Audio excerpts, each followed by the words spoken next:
اشبا نے پوچھا، محترم سردار، میں حیران ہوں کہ آپ یہاں تک پہنچے کیسے؟ اس سوال کا جواب سردار جہم کے بجائے بھیم سنگھ نے دیا۔ اس نے اشبا سے ایک فوجی سالار کا تعارف کرواتے ہوئے کہا، ان کا نام احمد شہاب ہے۔ کچھ عرصے قبل یہ راجہ داہر کی فوج میں کام کرتے تھے۔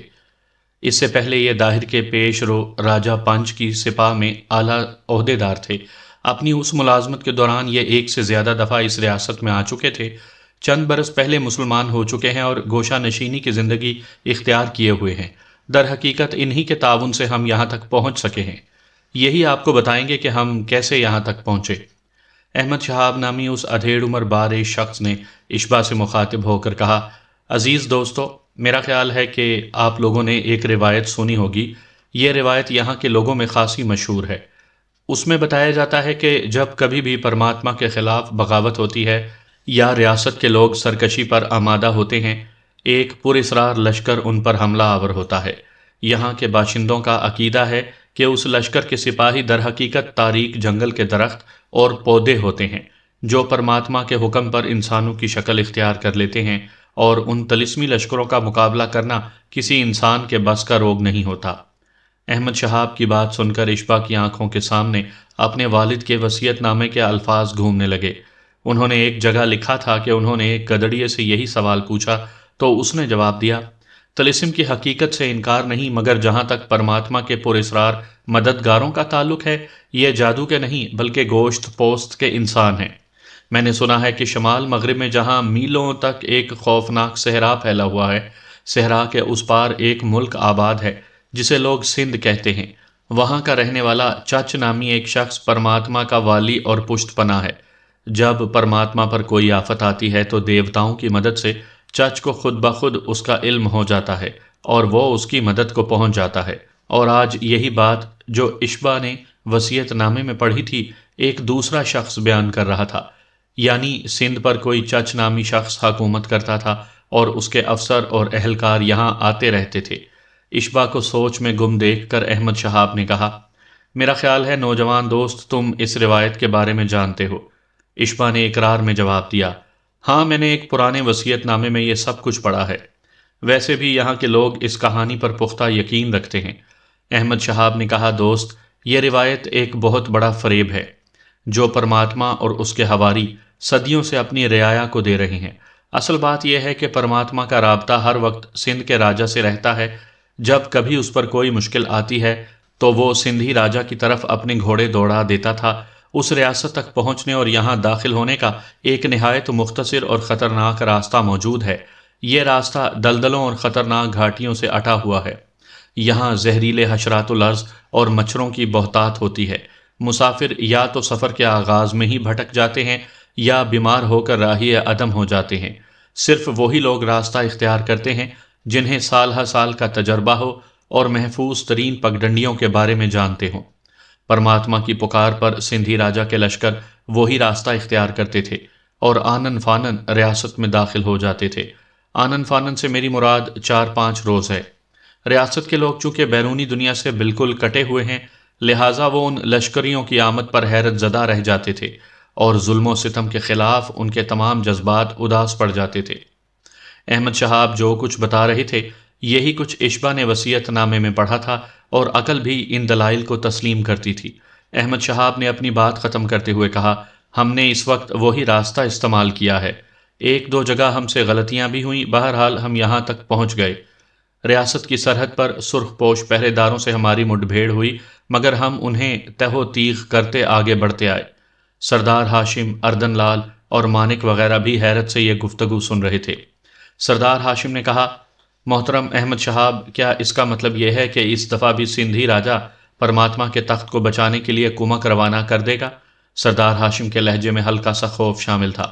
احمد شہاب نے کہا، اس بارے میں یقین سے کچھ نہیں کہا جا سکتا۔ ہاں یہ ضرور ہے کہ اس دفعہ سندھی راجہ جس کا نام داہر ہے بہت بری طرح الجھا ہوا ہے۔ پچھلے چند مہینوں میں اسلامی لشکر نے اسے شکست دی ہے اور اب وہ دریائے سندھ پار کر کے اپنے دارالخلافہ راوڑ تک پسپا ہو چکا ہے۔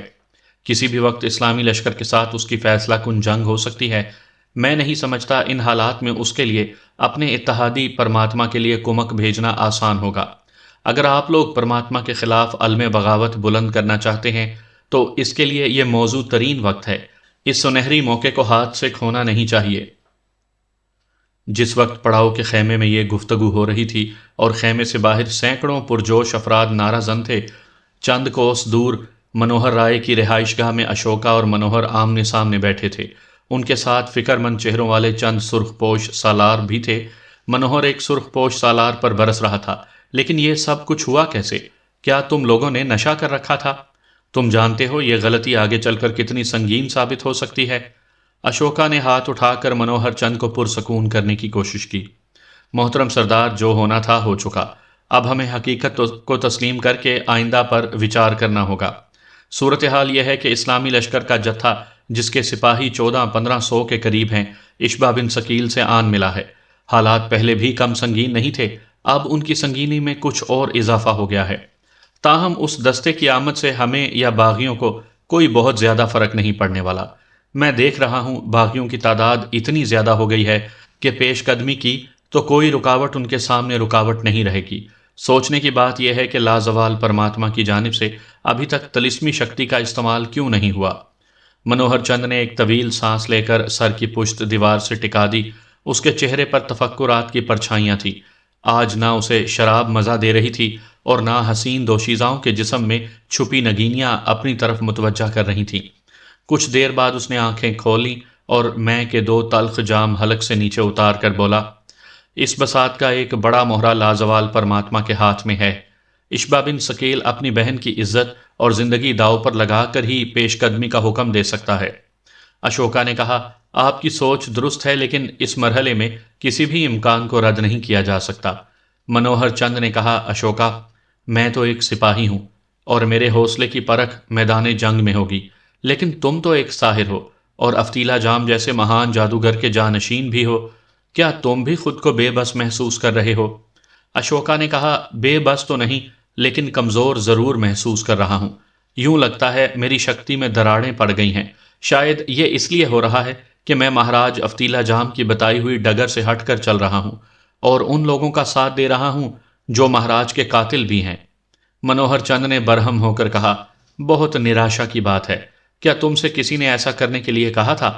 تم نے خود ان لوگوں کو چھوڑا ہے جو مہاراج افتیلا جام کے وچاروں کا مذاق اڑا رہے تھے، بلکہ دیوی دیوتاؤں کی حقیقت سے ہی انکار کر رہے تھے، اور یہی وہ لوگ ہیں جنہوں نے ایک خلقت کو گمراہ کر کے اپنے پیچھے لگا لیا ہے اور کھلم کھلا ایک دوسرے دھرم کا پرچار کر رہے ہیں۔ اشوکا نے کہا، میرا یہ مطلب نہیں کہ میں واپس ان لوگوں میں جانے کا سوچ رہا ہوں۔ اب تو میں سپنے میں بھی ایسا نہیں دیکھ سکتا، صرف اپنی کمزوریوں کی وجہ سمجھنے کی کوشش کر رہا ہوں۔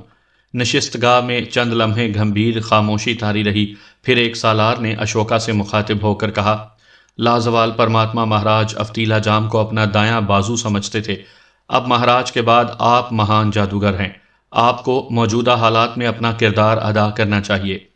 اشوکا کی آنکھوں میں کچھ دیر سوچوں کی آسیبی پرچھائیاں حرکت کرتی رہیں۔ آخر اس نے اپنے ایک سر منڈے چیلے کو اندر بلایا اور حکم دیا کہ اس کی پوجا کا انتظام کیا جائے۔ چیلا سر جھکا کر چلا گیا۔ اشوکا نے منوہر چند سے کہا، سردار، ایک لڑکی کی ضرورت ہے جو نو بیاہتا ہو، اس کے بال ترشے ہوئے ہوں اور جسم پر مردانہ لباس ہو۔ منوہر چند نے پوچھا، کیا کرنا چاہتے ہو؟ اشوکا بولا، سردار، یہ بات آپ بھی اچھی طرح سمجھ رہے ہیں کہ اشبا بن ثقیل یا اس کے سرداروں کو ہلاک کر دینا اس وقت مسئلے کا حل نہیں ہے۔ اس کے بغیر بھی پرسوں مظاہرہ ہوگا اور ہو سکتا ہے زیادہ شدید اور خوفناک ہو۔ ضرورت اس بات کی ہے کہ کسی طرح اس تحریک کا زور توڑا جائے جو بیتنے والے ہر پل کے ساتھ طاقت پکڑ رہی ہے۔ اگر لوگ اپنے آپ اپنے نیتا یا رہنما سے بدظن ہو جائیں تو ان کے حوصلوں پر اداسی پڑ جاتی ہے۔ میں ایک ایسا طریقہ کار اختیار کرنا چاہتا ہوں جو اس تحریک کے رہنما کو بد کردار اور راکشس ثابت کر دے۔ اگر یہ کام ہو گیا تو وشواس رکھیں بڑی خاموشی سے ایک ایسی تبدیلی آئے گی کہ ہر سازش کا تانا بانا بکھر کر رہ جائے گا۔ منوہر چند نے پوچھا، کیا اشبا کی طرف کوئی عورت بھیجو گے؟ اشوکا نے کہا، میں اتنا بے وقوف نہیں۔ میں جانتا ہوں کہ اس مورخ پر یہ ہتھیار کارگر نہیں۔ میں اس کی طرف عورت ضرور بھیجوں گا، لیکن یہ وہ عورت ہوگی جو اس کی دھرم پتنی ہوگی اور جس سے وہ ہم آغوش ہونے میں ذرا نہیں ہچکچائے گا۔ کہاں سے لاؤ گے وہ دھرم پتنی؟ اور اگر وہ سچ میں اس کی دھرم پتنی ہوگی تو اس سے اشبا کو بدنامی کا کون سا پہلو نکلے گا؟ اشوکا کی آنکھوں میں پر اسرار چمک نظر آ رہی تھی۔ وہ دھرم پتنی لائی نہیں جائے گی؟ میرے پاس مہاراج کا بخشا ہوا ایک ایسا عمل ہے کہ میں اس کے زور پر اشبا بن سکیل کو وہی کچھ دکھا سکتا ہوں جو چاہوں۔ میرا مطلب ہے کہ عورت کوئی بھی ہو اور اس کا چہرہ کیسا بھی ہو، اس بدبخت کو اپنی دھرم پتنی ہی نظر آئے گی۔ شاید آپ اس عمل کے بارے میں پہلے سے نہیں جانتے، مہاراج افتیلا جام کئی دفعہ اس حربے کو اپنے وردھوئیوں کے خلاف استعمال کر چکے ہیں۔ اشوکا کی بات اب کچھ حاضرین کو سمجھ میں آنے لگی تھی۔ ان کے چہروں پر دلچسپی کے آثار نمودار ہونے لگے تھے۔ اشوکا نے انہیں بتایا کہ اشبا کی دھرم پتنی کسی سیستان نامی شہر میں رہتی ہے اور اس کا نام آشا ہے۔ اشبا نے اسے اپنے دھرم بدلنے پر مجبور کیا ہے اور اس کا نام اب آسیہ ہے۔ وہ آسیہ کے بارے میں بنیادی معلومات سے آگاہ تھا۔ ٹھیک نصف شب کے وقت اشوکا اپنی پوجا پاٹ والے کمرے میں چلا گیا۔ یہ عارضی طور پر منوہر چند کے رہائش گاہ کے عقبی حصے میں بنایا گیا تھا۔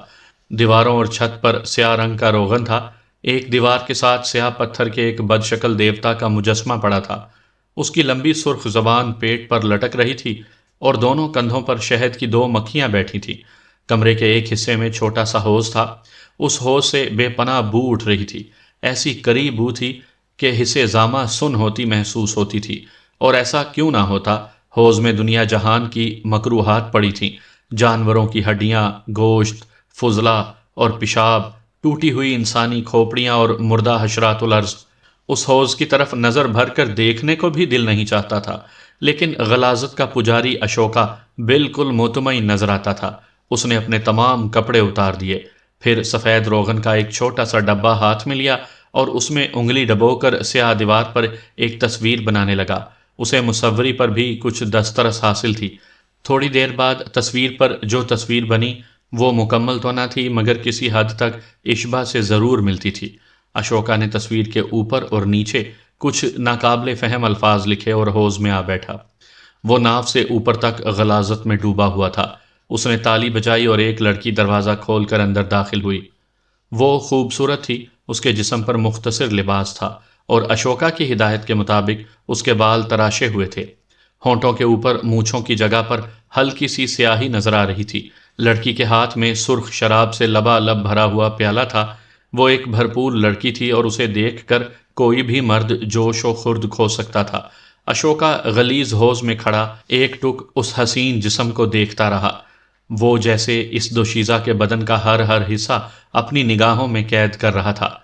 اس کے علاوہ اس کے ہونٹ بھی مسلسل حرکت کر رہے تھے۔ دوشیزہ بے حرکت کھڑی تھی۔ آخر اشوکا نے ہاتھ کے اشارے سے اسے باہر جانے کی ہدایت کی۔ وہ شرمائی قیامت کی چال چلتی باہر نکل گئی۔ دروازہ ایک بار پھر بند ہو گیا۔ اب اشوکا اس سیاہ کمرے میں تنہا تھا۔ اس نے اپنی نگاہیں اشبا کے شبیہ پر مرکوز کر دیں اور زیر لب کچھ پڑھنے لگا۔ اس کے ہونٹوں کی حرکت اور آنکھوں کی چمک میں ہر لمحہ اضافہ ہو رہا تھا۔ ایک عجیب سی سنسناہٹ کمرے کی فضا میں پھیلتی ہوئی محسوس ہو رہی تھی۔ رات گزر رہی تھی۔ اس رات کے ہر پل میں سینکڑوں ہنگامے پوشیدہ تھے۔ پل پل صبح کی طرف سرکتی ہوئی رات اپنے جلوہ میں انگنت اسرار لے کر چل رہی تھی۔ تیسرا پہر نصف گزر چکا تھا۔ چاند مغرب کے رخ پر جھکا ہوا تھا۔ اشبا خیمے سے نکل کر ٹہلتا ہوا درختوں کے تاریک جھنڈ میں چلا آیا تھا اور ایک جھاڑی سے ٹیک لگا کر گہری سوچ میں گم تھا۔ اس کے سینے میں ایک الاؤ دہک رہا تھا اور اس الاؤ کی حدت سے اس کے دل و دماغ پگھل رہے تھے۔ وہ فیصلے کے سوراہے پر کھڑا تھا اور انگنت ہاتھ اسے اپنی طرف کھینچ رہے تھے۔ ایک طرف اس کی بہن تھی جو برسوں سے جدا تھی اور جسے اس نے دوبارہ دیکھا بھی نہیں تھا۔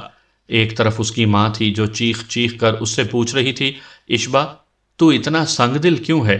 اگر وہ بدنصیب ماں جائی ملی بھی تھی تو نے اسے میری آغوش میں ڈالنے سے پہلے پھر کیوں کھو دیا؟ کیوں اسے پھر غضابوں کے حوالے کر دیا؟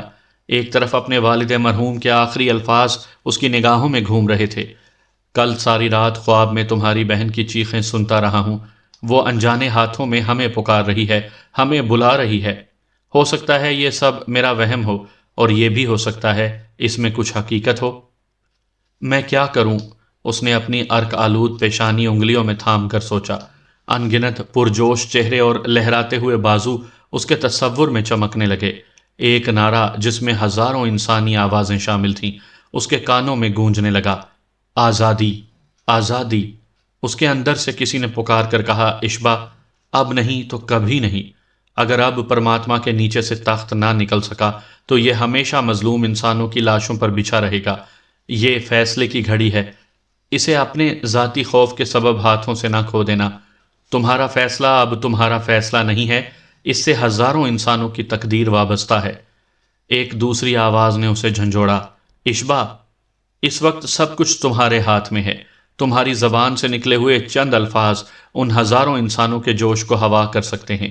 تمہارا ایک اشارہ انہیں منتشر کر کے ان کے گھروں میں واپس بھیج سکتا ہے۔ تمہاری معمولی سی کوشش، جس کے سبب تم پر کوئی الزام بھی نہیں آئے گا، تمہاری عزت بچا سکتی ہے اور تمہاری بہن کو حسرتناک عذابوں سے محفوظ رکھ سکتی ہے۔ اشبا اپنے خیالوں میں گم تھا جب کسی کا ہاتھ شانے پر محسوس کر کے چونک گیا۔ اس نے مڑ کر دیکھا، اندھیرے اجالے میں حلابہ اس کے پیچھے کھڑی تھی۔ اس کے کان کا چھوٹا سا آویزہ اوڑھنی کے نیچے اجلے رخسار پر چمک رہا تھا۔ اس کے ہونٹوں نے جنبش کی۔ آپ خفا نہ ہو جائیں، میں آپ کو شام سے سخت پریشان دیکھ رہی ہوں۔ تھوڑی دیر پہلے آپ کو تنہا اس طرف آتے دیکھا تو تجسس سے مجبور ہو کر چلی آئی۔ اشبا نے کہا، نہیں، ایسی تو بات نہیں، میں نے سوچا تھا تہجد کی نماز کھلی فضا میں ادا کروں۔ آپ کچھ چھپا رہے ہیں، میں دیکھ رہی ہوں۔ اسلامی لشکر سے کمک پہنچنے کے باوجود آپ کے چہرے پر خوشی نہیں۔ اشبا خاموش ہو گیا۔ وہ حلابہ کو نو عمری سے جانتا تھا، اسے معلوم تھا اس سے کچھ چھپانا ممکن نہیں۔ اس کی ذہین آنکھیں جیسے انسان کے اندر تک دیکھ لیتی تھی۔ حلابہ اس سے کچھ فاصلے پر بیٹھ گئی اور سوالیہ نظروں سے اس کی طرف دیکھنے لگی۔ اشبا، اگر میری جان کسی کام آ سکتی ہے تو بطور سردار مجھے حکم دیجیے، خدا گواہ ہے میں ایک لمحے کی بھی دیر نہیں کروں گی۔ اشبا بے دلی سے مسکرایا، جب تک میں زندہ ہوں تمہیں اس طرح سوچنے کا کوئی حق نہیں۔ پھر کیا بات ہے، فتح سے پہلے ان پر امید لمحوں میں آپ اتنے اداس کیوں ہیں؟ خدا نخواستہ سیستان سے تو کوئی ایسی خبر نہیں آئی؟ اشبا نے نفی میں سر ہلا دیا۔ حلابہ نے استفسار کیا، کیا چندا کی طرف سے پریشانی ہے؟ اشبا چونک کر اس کی طرف دیکھنے لگا۔ بے خبری میں اس نے کتنی درست بات کہہ دی تھی۔ وہ ابھی تک اس حقیقت سے بے خبر تھی کہ چندا کے ساتھ اشبا کا کوئی قریبی رشتہ ہے۔ اشبا نے کہا، ہاں، چندا کی طرف سے ہی پریشانی ہے۔ تم جانتی ہو وہ کون ہے؟ حلابہ نے حیرت سے کہا، وہ سرسوتی کی منہ بولی بیٹی ہے اور ہمارے سرگرم ساتھیوں میں شامل ہے۔ حلابہ، وہ اس کے علاوہ بھی کچھ ہے؟ حلابہ کی آنکھوں میں ایک ساتھ کئی سوالات ابھرے۔ اشبا نے کہا، تمہیں یاد ہے بچپن میں؟ اچانک اشبا کچھ کہتے کہتے خاموش ہو گیا۔ حلابہ کی نگاہیں بھی سامنے کی طرف اٹھیں اور اٹھی رہ گئیں۔ ان کی تمام تر توجہ ایک نقطے پر مرکوز ہو گئی۔ یہ کیا ہے؟ حلابہ کے ہونٹوں سے لرزتی آواز نکلی۔ اس سوال کا جواب اشبا کے پاس بھی نہ تھا۔ وہ بھی اپنے سامنے کوئی 50 گز دور دیکھ رہا تھا۔ صحرا کی ریت میں ایک خوفناک بگولا چکراتا ہوا ان کی طرف بڑھ رہا تھا۔ بگولے کی بلندی غیر معمولی تھی اور حجم بھی عام بگولوں سے زیادہ تھا۔ ایسے بگولے ویران علاقوں میں عموماً دوپہر کی گرمی میں پیدا ہوتے ہیں۔ رات کی اس چمکیلی چاندنی میں یہ بگولا عجیب و غریب لگ رہا تھا۔ چند ہی لمحوں میں بگولے نے انہیں آ لیا۔ ان کے کانوں میں ہوا کی تند و تیز سیٹیاں گونجی اور یوں لگا جیسے قدم زمین سے اکھڑ رہے ہیں۔ حلابہ کی اوڑھنی اور اشبا کا امامہ ایک ساتھ بگولے کی زد میں آئے اور ان کے جسموں سے جدا ہو کر بلندیوں کی طرف پرواز کر گئے۔ اشبا! حلابہ نے چیخ ماری اور بھاگ کر اس سے لپٹ گئی۔ اشبا نے اسے اپنے مضبوط بازوؤں کے حصار میں جکڑ لیا اور ڈگمگاتے قدموں کو سنبھالنے کی کوشش کرنے لگا۔ بگولے کی شدت کا اندازہ کرنا محال تھا۔ اشبا کو معلوم ہوا جیسے وہ ابھی حلابہ سمیت ہوا میں اڑ جائے گا اور اڑتا ہوا کہیں سے کہیں پہنچ جائے گا۔ نہ جانے یہ اس کا وہم تھا یا حقیقت۔ اسے ہوا میں مدھم چیخیں سنائی دے رہی تھیں۔ اس نے بھاگنے کی کوشش کی لیکن ناکام رہا۔ پھر اس نے حلابہ سمیت خود کو زمین پر گرا دیا اور آنکھیں بند کر لیں۔ وہ چند لمحے برسوں پر بھاری تھے۔ ایکا-ایکی بگولے نے اسے چھوڑ دیا اور چکراتا ہوا اور پھنکارتا ہوا جھاڑیوں میں گم ہو گیا۔ چند لمحے بعد حواس بحال ہوئے تو اشبا نے خود کو حلابہ کے ساتھ پیوست پایا۔ اس کے توانا بازو حلابہ کے جسم کے گرد تھے اور اس نے اپنا چہرہ اشبا کے سینے میں چھپا رکھا تھا۔ دونوں کے جسموں میں جھاڑیوں کے کئی خار اتر چکے تھے۔ اتنی دوریاں اور اتنی قربت! اشبا نے کبھی سوچا بھی نہیں تھا کہ ایسا ہوگا۔ اس سے پہلے ایک دفعہ جب وہ سرخ پوشوں سے بھاگ رہے تھے تو سرسوتی نے انہیں چارے کے ایک گٹھے میں ایک ساتھ باندھ دیا تھا تاکہ وہ تعاقب کرنے والوں سے محفوظ رہ سکیں۔ اس وقت انتہائی سنگین لمحات کے باوجود ان دونوں نے اپنا جسمانی فاصلہ برقرار رکھا تھا، لیکن اس جھکڑ نے تو ہر فاصلہ مٹا دیا تھا۔ وہ دو انسان ہونے کے باوجود ایک جسم کی طرح اس خاردار زمین پر پڑے تھے۔ ایک ساتھ کے اندر یہ سب کچھ اشبا کے ذہن سے گزر گیا۔ دوسرے ہی لمحے وہ دونوں تڑپ کر اٹھ بیٹھے اور ڈگمگاتے قدموں سے کھڑے ہو گئے۔ حلابہ کے ایک کان کا بندہ اشبا کی قمیض کے ایک بٹن میں اٹک گیا تھا، اسے بڑی آہستگی سے جدا کیا گیا۔ بڑا خوفناک جھکڑ تھا۔ اشبا نے درختوں پر حلابہ کی اوڑھنی تلاش کرتے ہوئے کہا۔ حلابہ ابھی تک حواس باختہ تھی، شاید اس سے پہلے وہ کبھی ایسے بگولے کی زد میں نہیں آئی تھی۔ اچانک اسے اپنی اوڑھنی نظر آ گئی۔ وہ کوئی 8 گز کی بلندی پر ایک درخت کی شاخ سے کسی اژدہے کی طرح لپٹی ہوئی تھی۔ اشبا کا امامہ قریب ہی پڑا تھا۔ اشبا نے آگے بڑھ کر اسے اٹھایا اور اوڑھنی کی طرح حلابہ کے سر پر ڈال دیا۔ حلابہ کی ڈھارس بندھانے کے لیے اس نے کہا، شام سے بہت حبس تھا، حبس میں ایسے جھکڑ چلنے لگتے ہیں۔ حلابہ نے اس کی ہاں میں ہاں ملائی۔ اپنی اپنی جگہ دونوں محسوس کر رہے تھے کہ اس بگولے میں کوئی غیر معمولی بات تھی۔ حلابہ کی اوڑھنی جس طرح شاخ سے لپٹ گئی تھی وہ ایک عجیب منظر تھا۔ یوں لگتا تھا کسی انسانی ہاتھ نے اسے مہارت سے بل دیے ہیں۔ حلابہ کھوئی کھوئی نظروں سے اوڑھنی کو دیکھتے ہوئے بولی، اشبا، کبھی کبھی تو خوف سا آنے لگتا ہے، کیا آپ بھی، میرا مطلب ہے آپ کو یقین ہے کہ پرماتما اور اس کے ساتھی پراسرار قوتوں کے مالک ہیں؟ کیا آپ دل سے جادو اور طلسم کی حقیقت کو مانتے ہیں؟ اشبا نے کہا، بے شک، ہمارا علم بہت تھوڑا اور کائنات میں بہت سے راز ہماری نظروں سے اوجھل ہیں۔ ذہن ایک جادو نگری ہے حلابہ، اور انسانی خیال میں بہت قوت ہوتی ہے۔ خیال کی اس قوت کو مرکوز کر کے عام انسان بھی محیر العقول کام سر انجام دے سکتا ہے۔ یہ جھکڑ کتنا اچانک تھا، حلابہ نے اپنے دل کی بات کہی۔ میں نے ایک دفعہ اپنی دادی جان سے سنا تھا۔ وہ چپ ہو گئی۔ کیا سنا تھا؟ اشبا نے پوچھا۔ وہ بتاتی تھیں کہ کالے علوم کے ماہر اپنے دشمن کا تصور کر کے سفلی عمل کرتے ہیں اور اس عمل سے ان کے دشمن تند بگولوں اور جھکڑوں میں گھر جاتے ہیں۔ ان بگولوں میں جنات ہوتے ہیں جو انسان کو اٹھا کر کہیں سے کہیں پھینک دیتے ہیں۔